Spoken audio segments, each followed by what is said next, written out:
Magandang gabi sa inyo lahat mga idol. Mga mista, magandang gabi sa inyo lahat. Narito ako muli at minsan-minsan lang ako nakikita ninyo ng tutorial. Di ba ito nakikita nyo? Ito ay sapid. No, kung mapapansin nyo ito, ang tanong ko sa inyo, bakit ito nilalagyan ng ganito? Natin mo ha. Ito ay nilalagyan ng pandikit. Tignan mo ha. Nilalagyan ito ng pandikit para ito ay kapag ka ilagay mo siya, madikit siya. Mayroon na kasi ako nakita. Ito tape ko sa inyo ha. Mayroon akong nakita na nilagyan niya ng pandikit. Alam nyo ba na kapag ka ito ay nilagyan mo to ng padikit, ito, pagkatapos kapag ka i-bid mo na, ay itali mo na, basta mo lang siyang nilalagay, walang kwenta idol. Ang importante kapag ka nilagyan mo na to ng pagkit, halimbawa ito, nilagyan mo na, himasin mo rin. Pagdating doon sa iyong kinakabitan, hagurin mo siya. Mayroon akong nakita kasi. Magkatabi kami, nagplastada. Pero may edad na siya. Nung maglagay siya ng kuwan, basta lang inilagay niya, yung parang nilagay lang niya. Sabi ko, pagdating ng kuwan, ng ganito na, oh. Pagdating dito, basta lang niya nilagay. Tapos, hindi man. Ang dapat kasi pagka once na ilagay mo to, halimbawa ito, madikit na. Di ba? Dikit na siya, oh. Madikit na. Pagdating doon sa mga tatlong mong ganyan, himasin mo. Kanya naman ulit. Himasin mo ulit. Balik sa taas. Himasin mo ulit.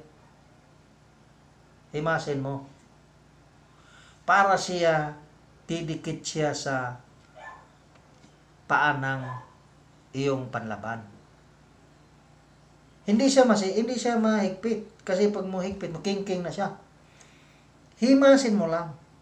Pagkatapos, kapag ka ilagay mo na ito, may nakita kasi ko yung pinabayaan lang niya eh. Kaya tinan mo, sigig bunal, nagbabag mayo ang ihang kuwan. Kay ug dili nini mo kung hindi mo ito himasin. Pag ilagay mo ganyan, hindi mo siya himasin, hindi mo to nahimas. Hindi mo siya nahimas.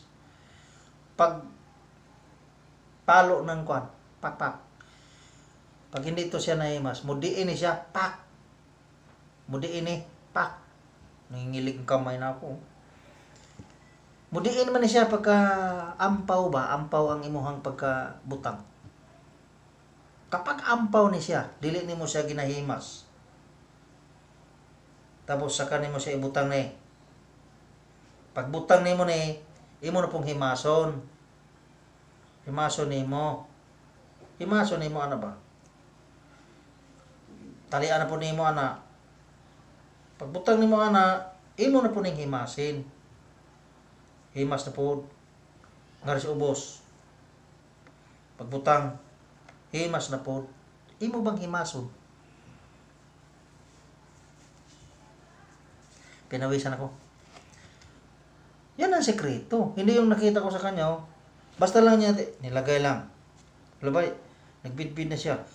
Nung matingnan ko yung doon sa may ilalim, nagiging ganyan eh. Oh. Napansin niyo?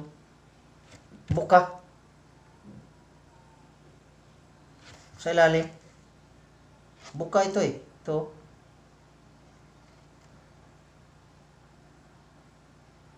Himasin dapat. Bawat mga tatlong kuan.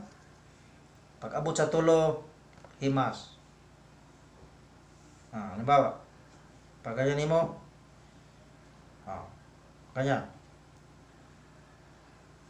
Isa, duha, tulo, himas.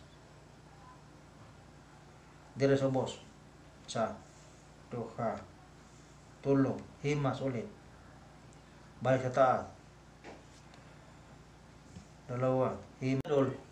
Kapag ka hinihimas mo ito lagi, isa, tatlo, himas. Isa, sa baba, dalawa, tatlo, himas. Isa, dalawa, himas. Pagdating sa ganito, ihimasin mo rin. Para hindi siya magiging ganyan na ampaw. Ampaw siya eh. Kaya halimbawa, maano man siya, mudiin ba? Pag once mo mudiin na siya, di mo hinimas. Liso. Muliso. Bakit? Hindi mo siya hinimas kasi. May nakita nga ako, magkatabi kami. Wala eh. Di yamang diretso lang niya. Diretso lang ba niya? Tapos tanaw na ko sa ilalim. Kaya magkatabi mami. Humanaman ko. Tapos na ako. Tingnan ko siya. Gitangan ako ngayon ko. Nako, sabi ko, uy, pag mubunal na eh. Blisok ni diretso. Asa pag largahay nila. Pag mayroon ba mo kuan niya may mo kiskis oy. So naliog man iyang kuan kay naunay hing babag magmaayo kay kini lagi na ni dili ba niya gi kuan. Monitip na ko sa mga mista, mga idol, mga sweet lovers. Bawat isang mga tatlo pak himasin mo pak. Isa, dalawa, tatlo himasin mo sa baba pak. Taas naman pak himas. Pag once na ilagay mo na to, himas pa rin. Hanggang sa maglagay ka ng yung paunan. Nakahimas lagi yan. Para hindi siya magmukhang ganyan, nakaangat siya.